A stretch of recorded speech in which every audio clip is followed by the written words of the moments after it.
You don't have what it takes to run a business, little brother. My name is Brandon Kessler. For 15 years, I had been the operational backbone of Skyreach Hotels, our family's boutique chain. At 42, I wasn't chasing titles or corner offices. My job was simple: keep our 8 properties across the Northeast running smoothly, ensure staff felt valued, and make sure guests kept coming back. Across the desk, my sister Danielle stood with her arms crossed.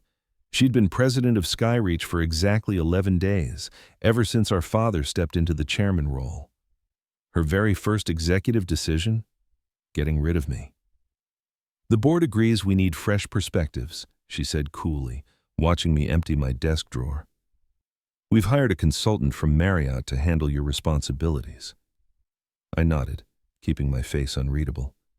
The board she mentioned was just her, our father, and 2 of her business school friends she'd appointed the week before. My sister had always been the face of the company, charming investors, speaking at industry conferences, taking credit for our growth. Meanwhile, I handled supplier negotiations, managed renovations, and built relationships with staff, the quiet, unglamorous work that kept us profitable. "You'll get 6 months severance," she added, glancing at her watch. "Human Resources has the paperwork ready." I placed my family photos carefully into a box, making sure nothing cracked. The last item was a framed picture of our grandfather standing in front of our first hotel in Burlington, the one Danielle had never bothered to display in her office. "Nothing to say?" she prodded. Her tailored blazer matched her perfect manicure, not a single hair out of place. I gave her a sarcastic smile. "Good luck with the Westbrook renovation." Her eyes flickered with panic. The Westbrook property was our largest, and its renovation was already behind schedule and over budget. That problem was now hers. "We'll manage just fine," she said quickly, recovering her composure. "My consultant has turned around properties twice that size." I nodded once more, picked up my box, and walked out without another word. 15 years of work, dismissed in a 15-minute meeting. What Danielle didn't realize, or perhaps had forgotten in her rush for control, was that 5 years earlier, our father had given me advice that changed everything. "Never put all your eggs in one basket, Brandon," he told me. "The hotel business is in our blood, but land, that's where the real value lies." It was advice I had taken seriously. While Danielle collected accolades, I quietly made moves, and those moves would pay off when the lease renewals came due in just 3 months. I grew up watching my father build Skyreach Hotels from a single struggling property in Burlington, Vermont, into a respected regional chain. While Danielle shadowed him at industry events, I followed the maintenance staff through back hallways, learning how the buildings actually worked. By 16, I could troubleshoot a broken HVAC system or negotiate with linen suppliers as well as anyone on payroll. "Your sister sees the big picture," my father would tell me, not unkindly. "You see the details that make it possible." That balance worked, until it didn't. As our father aged, Danielle's ambition grew. She started bringing in consultants who produced glossy reports about organizational restructuring. She talked about national expansion, celebrity partnerships, and lifestyle branding. Sometimes I wondered if she even remembered our core business was simply giving travelers a comfortable place to sleep. 5 years ago, when my father first hinted he might step back, I saw the writing on the wall. During a routine financial review, I noticed our 3 most profitable properties, Burlington, Portland, and Westbrook, were all built on leased land. The original owners had been elderly when we signed 99-year leases decades ago, and now their heirs were eager to sell. "It's a vulnerability," I told my father over lunch at his favorite steakhouse. "If someone else buys that land and raises our rates, we're trapped." He nodded slowly. "I've been meaning to address that, but with the new property in Providence draining our capital—" "I could buy them," I said carefully. "Personally. Then lease the land back to Skyreach at the same rates." He studied me over his glasses. "That would require significant personal investment, Brandon." "I've been saving," I replied simply, "and I believe in this company." The next day, he connected me with our bank. 3 months later, I owned the land under our 3 flagship hotels. Skyreach remained the tenant with a 5-year preferential lease that would soon come up for renewal. Does Danielle know about this arrangement? My father asked as we signed the final papers. It's in the corporate documents, I said, but she doesn't read those unless she has to. He chuckled. Your sister sees the forest. You see the trees. Someday she'll understand how important that is. Driving home from what was now my last day at Skyreach, I wondered if that day had finally arrived. I hadn't missed the signals over the past year, Danielle excluding me from strategic meetings, questioning my budget requests, reassigning my best staff. The groundwork for my removal had been laid long before today's conversation. The next morning, I woke at the same time as always, 5:30 a.m. For 15 years, my day had begun by reviewing overnight reports from our properties, fixing issues before they escalated. Today, my phone stayed silent. No emergencies, no fires to put out, just quiet. I brewed coffee and sat on my back porch overlooking Boston Harbor. Container ships glided across the water, steady and deliberate. I admired their efficiency. No wasted movement, no need for applause, just the simple business of carrying value from one place to another. My phone buzzed. A text from Miguel, head of maintenance at Westbrook. Heard what happened? Their loss, man. New consultants already making changes, cutting corners on the renovation. Not good. I sipped my coffee and allowed myself the faintest smile. Danielle wanted control, but soon she'd discover that control without foundation is just decoration. I typed back a simple thanks but didn't offer advice. Not my problem anymore. Another message came through. This one from our father. Breakfast at Rosie's, 8 a.m. Rosie's was a diner 2 blocks from our first corporate office. We hadn't eaten there together in years. When I arrived, he was already in a corner booth looking older than I remembered. He nodded as I sat down. She told me after the fact, he said without preamble. I would have handled it differently. But you didn't stop it, I observed. It wasn't a question. He sighed, stirring his coffee. Danielle thinks Skyreach needs to evolve. More corporate, less family-style management. And you agree? I think, he paused, choosing his words carefully, that your sister has a vision for growth the board finds compelling. The waitress brought our usual orders without asking. Black coffee and blueberry pancakes for him, eggs and toast for me. Some things hadn't changed. The land, he said after she left. Danielle doesn't fully understand the lease arrangements. I cut my eggs neatly. The corporate documents explain everything. You know she doesn't read the fine print. He gave me a pointed look. The renewal comes up soon. 3 months, I confirmed. I've already spoken with my lawyer about terms. My father set down his fork. What are you planning, Brandon? The question hung between us. For years I had expected this conversation, prepared for it even. The quiet, dependable son finally holding leverage over the favored daughter. I had imagined satisfaction, maybe vindication. Instead, I just felt tired. Market rate leases, I said finally. Nothing more, nothing less. He nodded slowly. That will significantly impact our operating costs. Yes. I met his gaze evenly. It will. We finished breakfast in silence. As we stepped outside, he placed a hand on my shoulder. Your sister sees business as a game to win, he said. You've always seen it as a foundation to build on. Don't forget that difference. I watched him walk away, his shoulders slightly stooped with age. For the first time, I saw clearly what had been in front of me all along. This wasn't just about Danielle underestimating me. It was about our father enabling a rift that had been growing for decades. Back home, I opened my office. On the wall hung the original plans for our Burlington hotel, framed when I purchased the land beneath it. Time to focus on foundations. 2 weeks after my dismissal, Danielle finally called. I let it go to voicemail, then listened to her carefully measured message. Brandon, we need to discuss the transition. Some files are missing. Call me back. No apology, no acknowledgement that she had fired her brother after 15 years of service. Just business as usual. I deleted the message and spent the afternoon meeting with an old college friend who'd become a commercial real estate developer. The next day, Danielle appeared at my condo. When I opened the door, she brushed past me into the living room. You're ignoring me, she said. I'm respecting your decision to remove me from company business. I remained standing while she sat uninvited on my couch. What files are you missing?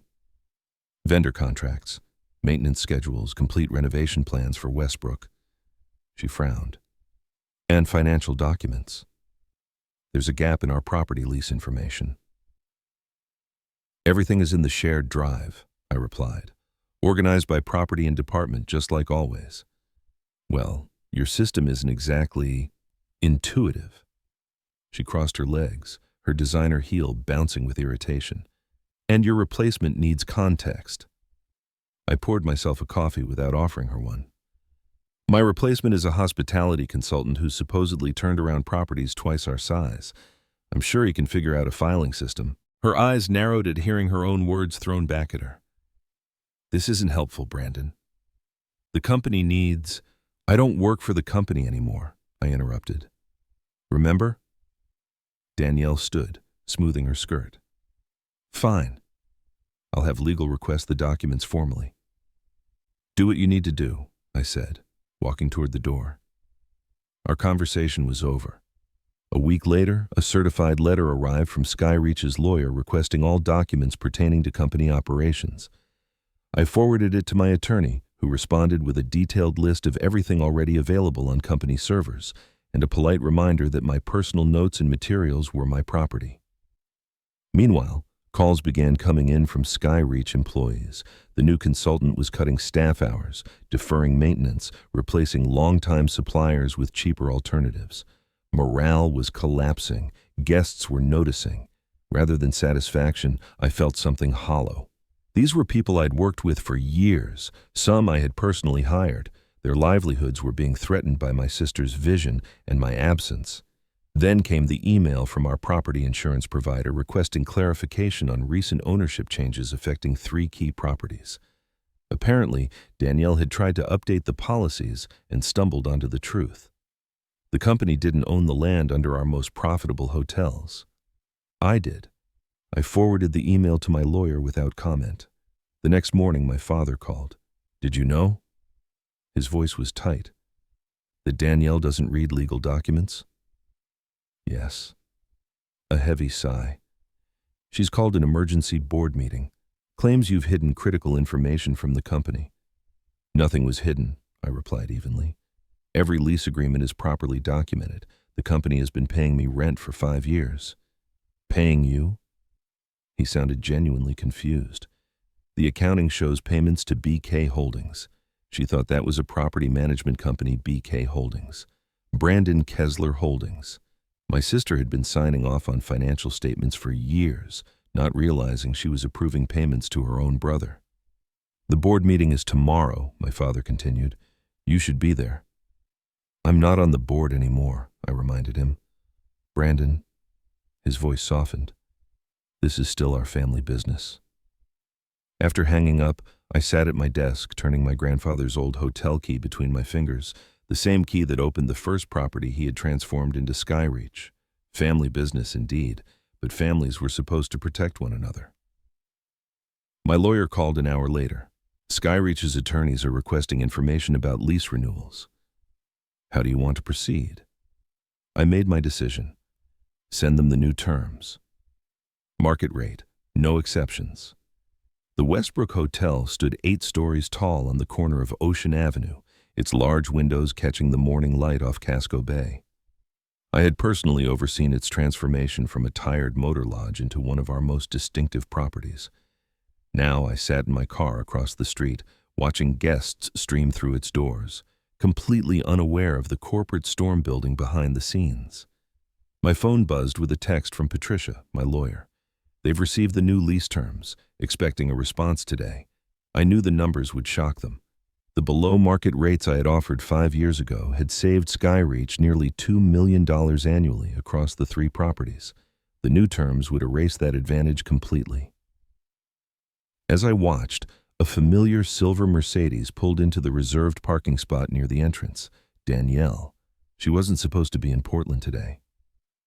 I sank lower in my seat as she strode into the building, phone pressed to her ear, gesturing sharply. Curiosity got the better of me. I called Miguel. Your sister's on the warpath, he he answered without greeting. Emergency inspection. Brought the new consultant too. What are they looking for? Property documents, blueprints. Said something about structural assessment. He lowered his voice.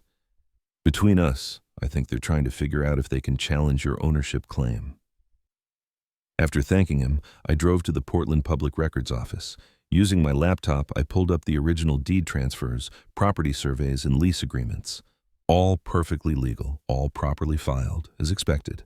What I didn't expect was what I found in the adjacent county records. A permit application filed 2 years ago by Danielle under her married name. A development permit for a large-scale commercial property on undeveloped oceanfront land just outside Portland city limits. I checked the business entity, Kessler Vision LLC, not Skyreach, an entirely separate company with my sister listed as the sole proprietor. Further digging revealed similar permits in Burlington and near our Westbrook property, all filed under the same LLC, all for competing hotel projects. The realization hit like a physical blow. While I had been faithfully managing our family's hotels, Danielle had been quietly planning to launch her own rival chain. She hadn't fired me because she thought I was incompetent. She had fired me because I was in the way of her true ambitions. I called Patricia immediately. I need you to look into a company called Kessler Vision LLC. 2 days later, we had the full picture. Danielle had been courting investors for nearly 3 years. Her business plan, which Patricia obtained through a contact, explicitly stated that she would leverage expertise and clientele developed at Skyreach, while targeting the very same markets where our most profitable properties stood. The morning of the emergency board meeting, I got a call from an unexpected source. Vincent Ross, one of Danielle's business school friends who sat on our board. I've seen the lease renewal terms, he said without preamble, and I've heard rumors about Kessler Vision. Not just rumors, I replied. A pause. I respected your father. That's why I joined this board. Another pause. Danielle assured us you were stepping away voluntarily to explore other opportunities. Did she mention her own other opportunities? A heavy sigh. No, that's why I'm calling. I heard papers shuffle. The board meeting is at 2. Danielle is going to propose Skyreach sell the Westbrook, Burlington, and Portland properties. She claims the lease terms make them unprofitable. The final piece clicked into place. She wanted Skyreach to sell the buildings so her new company could scoop them up at distressed prices. The land would still be mine, which meant her new venture would ironically become my tenant. Thank you for telling me, I said. I didn't tell you anything, Vincent replied before hanging up. I sat very still, letting the cold rage settle. This wasn't just business anymore. This was betrayal at a level I hadn't imagined. Instead of attending the board meeting, I boarded a flight to New York to see Julian Hayes, CEO of Commonwealth Hotels. We had crossed paths at industry events, and he had once tried to recruit me. At the time, I had declined out of loyalty to my family's business. That loyalty now felt misplaced. Interesting timing, Julian remarked as we sat in his corner office overlooking Central Park. I heard Skyreach is considering divesting properties. News traveled fast in hospitality. 3 properties, I confirmed. Their most profitable ones. He leaned forward. And you own the land beneath them. I nodded. A situation my sister overlooked until recently. Julian's smile was all business. So what exactly are you proposing, Brandon? A partnership, I said simply. Commonwealth acquires the buildings if Skyreach sells. I retain the land but offer preferential lease terms to you. I slid a folder across his desk, detailed financials, operational reports, and my proposal. While Julian scanned the documents, I gazed out at the park below. 15 years at Skyreach, and I had never once had an office with a view like this. Danielle had always insisted the best spaces were needed for her meetings, her image, her control. These properties fit our expansion strategy, Julian said finally. But why not just raise the rent and force your sister to keep operating them? You'd make more money. Or, because she's already planning to launch a competing chain, I explained. One that would target Skyreach's markets directly. His eyebrows lifted. While still running Skyreach? Bold, That's one word for it, I said evenly. Her plan is to devalue these properties, push Skyreach to sell, and then acquire them through her venture at cut prices. With me as her landlord, Julian chuckled. Awkward. I prefer choosing my business partners more carefully. I met his eyes. Commonwealth has a reputation for retaining staff during acquisitions. That matters to me. Julian studied me a moment longer. Family businesses are complicated. This isn't about family anymore, I replied. It's about protecting the people who built these hotels. 2 days later, Commonwealth's legal team began drafting acquisition proposals. Meanwhile, I reached out discreetly to Miguel and other key staff members at the 3 properties, assuring them their positions would be secure. The news broke faster than expected. A hospitality blog published speculation about Skyreach's financial troubles and Commonwealth's interest in their prime locations. Danielle's response was immediate, a company-wide email denying any plans to sell and reaffirming Skyreach's strong market position. Then my father called, his voice heavy. The board rejected her proposal to sell. Good, I said simply. She's furious. Claims you're undermining the company. He hesitated. She also found out about your meetings with Commonwealth. I stayed silent. Brandon, he sighed. What are you trying to accomplish here? The question landed heavier than he realized. What was I trying to accomplish? Revenge? Justice? Or something deeper? A reckoning that had been building for years? I'm protecting what I built, I said at last. The same way you taught me. 3 weeks later, Skyreach's stock dropped 12% after a quarterly report showed falling revenue and rising costs. That same day, I received a formal request from the board, minus Danielle, for a meeting to discuss strategic alternatives for the challenged properties. My lawyer and Julian's team prepped me meticulously. When the day came, I walked into Skyreach's conference room for the first time since my firing. Danielle sat at the head of the table, her face tight with contained anger. Our father sat to her right, looking older than I'd ever seen him. The rest of the board wore neutral expressions, waiting. Danielle spoke first, clipped and sharp. Let's be clear.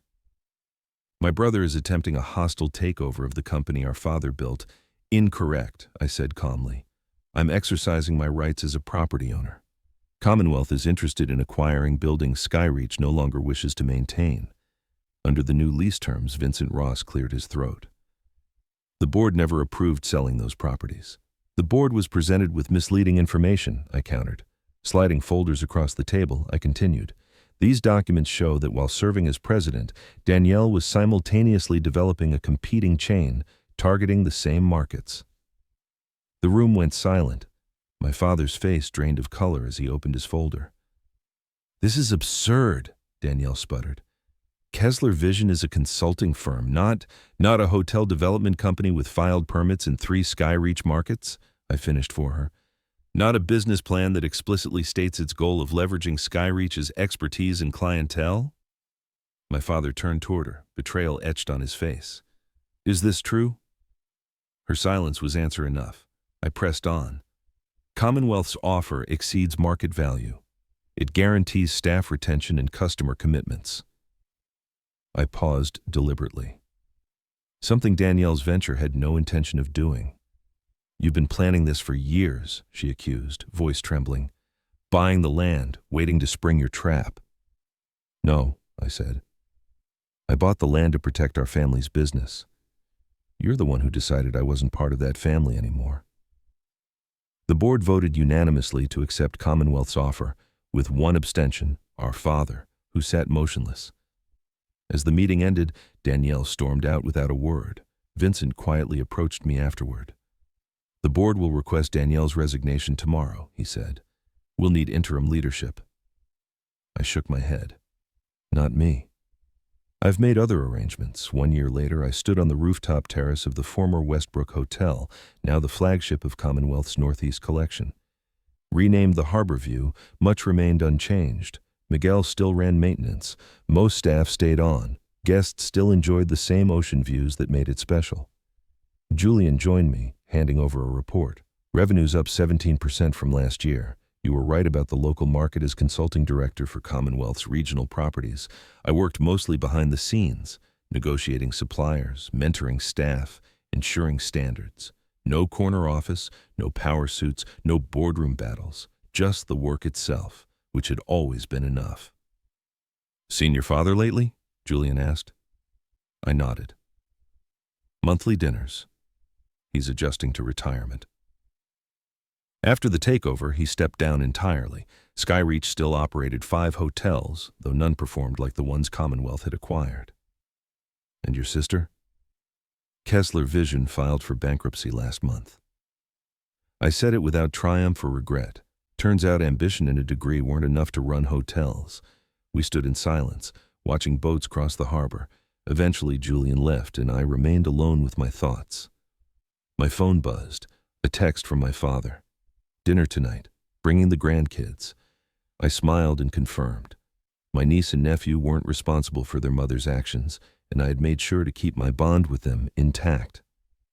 As the sun dipped, I looked one last time at the property, not just the building, but the land beneath it, the foundation that made everything else possible. In the end, that was what Danielle never understood. Success wasn't about titles or corner offices. It was about building something solid enough to outlast storms. I turned from the view and headed downstairs. Time to prepare for dinner with family, the parts worth keeping anyway.